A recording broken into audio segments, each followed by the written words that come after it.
नमस्कार साथियों, NMF news देख रहे हैं आप। आपके साथ मैं हूं अनुपम प्रसून। ज्योति मल्होत्रा एक ऐसी यूट्यूबर जो इन दिनों बहुत चर्चा में है। ज्योति मल्होत्रा ने कुछ ऐसे कबूलनामे किए हैं और ऐसी बात बताई है कि जांच एजेंसियों के कान खड़े हो गए। जांच एजेंसियां जो उनसे लगातार, ज्योति मल्होत्रा से लगातार जो पूछताछ कर रही थी, उसमें पाकिस्तानी कनेक्शन की बात अब पुख्ता होती जा रही है।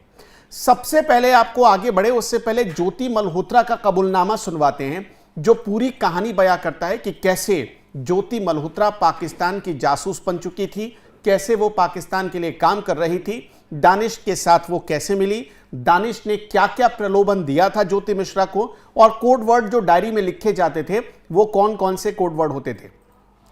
सबसे पहले आप देखिए कि ज्योति मल्होत्रा जो इस वक्त कस्टडी में है, उसने क्या खुलासा किया है। लेकिन उससे पहले ज्योति मल्होत्रा का पाक कनेक्शन आपको बता देते हैं। ज्योति मल्होत्रा के परिवार का पाकिस्तान से पुराना रिश्ता रहा है।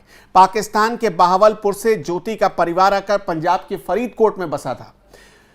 ये ज्योति मिश्रा का जो परिवार है, यानी जो बैकग्राउंड है उसका, वो पाकिस्तान से ही जुड़ा हुआ है। आजादी के काफी बाद में पाकिस्तान से ये लोग भारत आकर बसे थे।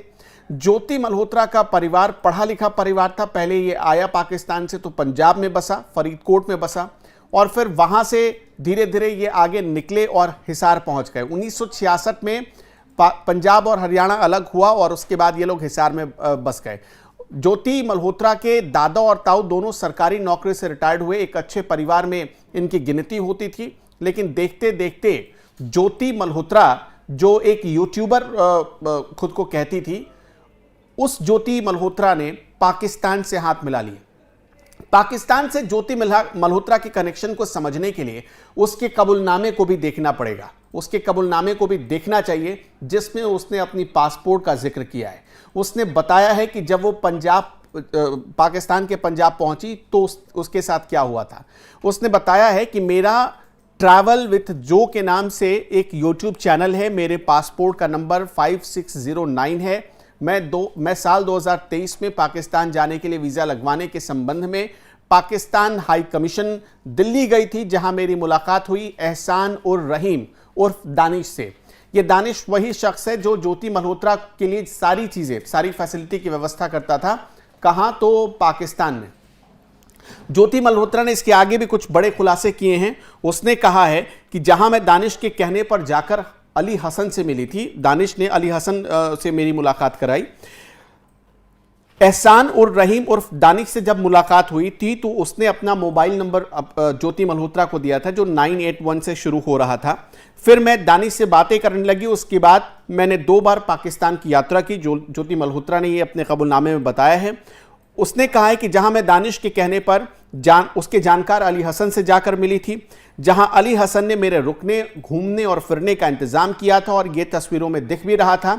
ज्योति मल्होत्रा जब पहुंची थी तो वीआईपी ट्रीटमेंट मिला था ज्योति मल्होत्रा को। ज्योति मल्होत्रा को पाकिस्तान में अली हसन ने पाकिस्तानी इंटेलिजेंस के अधिकारियों से मुलाकात करवाई थी। वहीं पर शाकिर और राणा शहबाज से भी ज्योति मल्होत्रा मिली थी। ये भी उसने कबूलनामे में बताया है। उसने कहा है कि शाकिर का मोबाइल नंबर उसने ले लिया था और मेरे मोबाइल में शाकिर का नंबर जट रंधावा के नाम से सेव किया था, ताकि किसी को शक ना हो। फिर मैं वापस भारत आ गई। इसके बाद व्हाट्सएप, स्नैपचैट और टेलीग्राम के जरिए सोशल मीडिया के इन प्लेटफॉर्म से मैं संपर्क में थी। ये ज्योति मल्होत्रा ने अपने कबूलनामे में बताया है। ज्योति मल्होत्रा से जुड़ी एक और रोचक और हैरान करने वाली जानकारी आ रही है, और वो उसके कबूलनामे में उसके चैट से सामने आ रही है। जो थोड़ी देर पहले आप ग्राफिक्स देख रहे थे, वो ग्राफिक्स फिर से देखिए कि वो पाकिस्तान में शादी करना चाहती थी। पाकिस्तान यात्रा के दौरान ज्योति मल्होत्रा को लॉजिंग और बोर्डिंग से लेकर घूमने फिरने के दौरान सारी वीआईपी सुविधाएं हसन अली ने मुहैया कराई थी। जो 4 पुलिस वाले उसके आगे पीछे घूमते थे, वो पाकिस्तानी जासूस हसन अली ने ही मुहैया कराए थे। पाकिस्तान के खुफिया अधिकारी हसन अली के साथ ज्योति मल्होत्रा लगातार बातचीत कर रही थी। नंबर भी एक्सचेंज हुआ था। ये ज्योति मल्होत्रा ने अपने कबूलनामे में बताया भी है। ज्योति मल्होत्रा ने कहा है कि इसी बातचीत में जब हसन अली मजाक कर रहा था तो उसने कहा कि मेरी शादी क्यों ना पाकिस्तान में ही करवा दो। ये मजाक में की गई बात थी, लेकिन ज्योति मल्होत्रा का पाकिस्तान के प्रति क्या प्रेम था वो साफ पता चलता है। ज्योति पाकिस्तान यात्रा के दौरान ही हसन अली से मिली थी, और हसन अली से मिलवाने वाला शख्स था दानिश।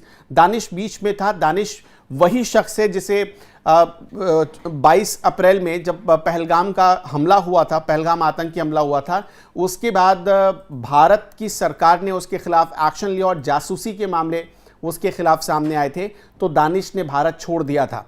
अब एक बहुत बड़ी चीज आपको बता देते हैं कि इस वक्त जो कार्रवाई चल रही है भारत में पाकिस्तान के खिलाफ, उस और जिस तरह से पाकिस्तान हाई कमीशन के खिलाफ जो कार्रवाई चली, पहले 50 के आसपास कुल एम्प्लॉय होते थे पाकिस्तानी हाई कमीशन में, लेकिन अब इसे घटाकर 25 कर दिया गया, 26 किया गया था। लेकिन अब चूंकि दानिश को, जैसे हमने आपको बताया कि भारत की सरकार ने जैसे ही एक्शन लेना शुरू किया था तो दानिश भारत छोड़कर भाग गया था। ये खबर ये भी आ रही है कि दानिश ने ही जितने ये जो लोग थे, जैसे कि गजाला और यामीन पकड़े गए, जो पंजाब से पकड़े गए थे, और गजाला और यामीन के खुलासे के बाद ही ज्योति मल्होत्रा तक हमारी जांच एजेंसियां पहुंची थी। तो ये जो सारे खुलासे हुए उसमें एक जो कॉमन नाम आया वो दानिश का ही आया। दानिश और अली हसन, ये दो ऐसे किरदार थे जो भारत में इन यूट्यूबर्स को या कुछ लोगों को अपने पाले में करते थे, झांसा देते थे, पैसों का लालच देते थे, और उसके बाद उन्हें PIO के एजेंट के साथ मिलवाते थे और फिर भारत में उन्हें भेजा जाता था, बाकायदा सिखा और पढ़ा कर भेजा जाता था। एक बड़ी जानकारी यह भी सामने आ रही कि ज्योति मल्होत्रा से पूछताछ के दौरान सुरक्षा एजेंसियों ने बड़े सवाल किए हैं।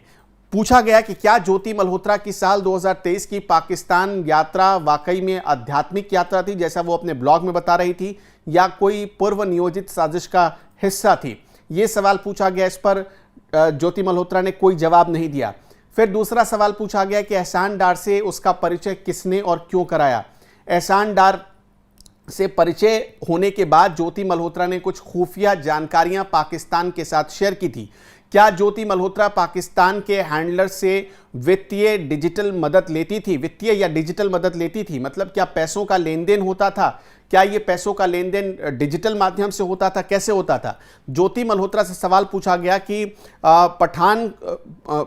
पठानकोट हमले के बाद, पहलगाम हमले के बाद वीडियो शूट किया गया था जिसमें उसके विचार रखे गए थे, और उसमें उस वीडियो में वो खुद कह रही थी कि ये किसी हैंडलर ने ऐसा, उस वीडियो में वो ब्रीफ कर रही थी कि जो पहलगाम अटैक हुआ है उसमें कमी भारत के लोगों की है और सुरक्षा बलों की है। तो इस पर भी सवाल पूछा गया कि आप बताइए कि आपको ऐसा करने के लिए या कहने के लिए क्या पाकिस्तानी हैंडलर्स ने कुछ कहा था, या किसने आपको कोई ब्रीफ किया था कि ऐसा बोलना है, भारत में आपको वीडियो बनाना है। दोस्तों, एक बड़ी चीज जब सामने आई थी उस दौरान जब भारत पाकिस्तान का युद्ध चल रहा था, हमारे देश में बैठे कुछ यूट्यूबर्स, कुछ ऐसे लोग थे जो बहुत हिडन रूप से पाकिस्तान की बोली, पाकिस्तान की भाषा बोल रहे थे। ज्योति मल्होत्रा उन्हीं में से एक थी। ज्योति मल्होत्रा के जो वीडियोस खंगाले गए, फेसबुक खंगाले गए और इंस्टाग्राम खंगाला गया, तो उसमें पता चला कि ज्योति मल्होत्रा जो पाकिस्तान के लिए सॉफ्ट कॉर्नर रखती थी, वो कहीं ना कहीं इस बात की तरफ इशारा करता है कि वो पाकिस्तानी हैंडलर्स के बताए गए या प्रोपेगेट किए गए बातों को भारत में रहकर बोला करती थी। अब इस पर भी, चूंकि कल रिमांड पूरी हो रही है, तो इस पर जांच एजेंसियों ने लंबी पूछताछ की है और ज्योति मल्होत्रा से ये सारी जानकारी लेकर हो सकता है कि ये रिमांड की अवधि और बढ़ाने की मांग की जाए जांच एजेंसियों की तरफ से। लेकिन ज्योति मल्होत्रा एक अहम कड़ी साबित हो सकती है। अब सोच कर देखिए कि अटारी बॉर्डर से जब वो पाकिस्तान जाती है, पाकिस्तान में एंटर करती है, तो उसी दौरान उसे लेने के लिए पाकिस्तानी जासूस आते हैं। यह भी खुलासा हुआ है, ज्योति मल्होत्रा को रिसीव करने के लिए पाकिस्तानी जासूस आते हैं। ज्योति मल्होत्रा अपने साथ कुछ लोगों को लेकर जाती है, तो व्हाट्सएप चैट में यह भी बात सामने आई है कि उन लोगों को भी पाकिस्तानी जासूस से मिलवाने की बात होती है। तो ये जो कुछ बड़ी जानकारियां सामने आ रही, उसने इतना तो साफ कर दिया है कि ज्योति मल्होत्रा बहुत लंबा फंस चुकी है, और वो जितने ये जो पाकिस्तान की जो एजेंसियां थी, ISI और उसके जितने हैंडलर्स थे या PIO के जितने हैंडलर्स थे, उनसे इतना इन्फ्लुएंस हो चुकी थी ज्योति मल्होत्रा कि वो भारत के खिलाफ बहुत बड़ी बड़ी जानकारियां बता रही थी पाकिस्तान को।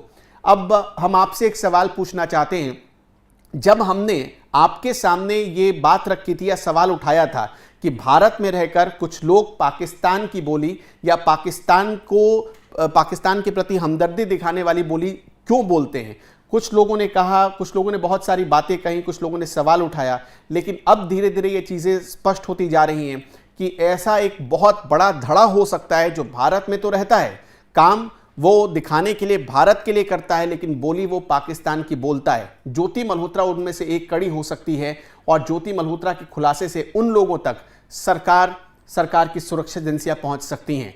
ज्योति मल्होत्रा के खिलाफ अगर ये सारे आरोप जो वो बता रही है वो सब चीजें अगर सही साबित होती हैं तो क्या कार्रवाई होनी चाहिए, हमें कमेंट बॉक्स में बताते चलिएगा। नमस्कार।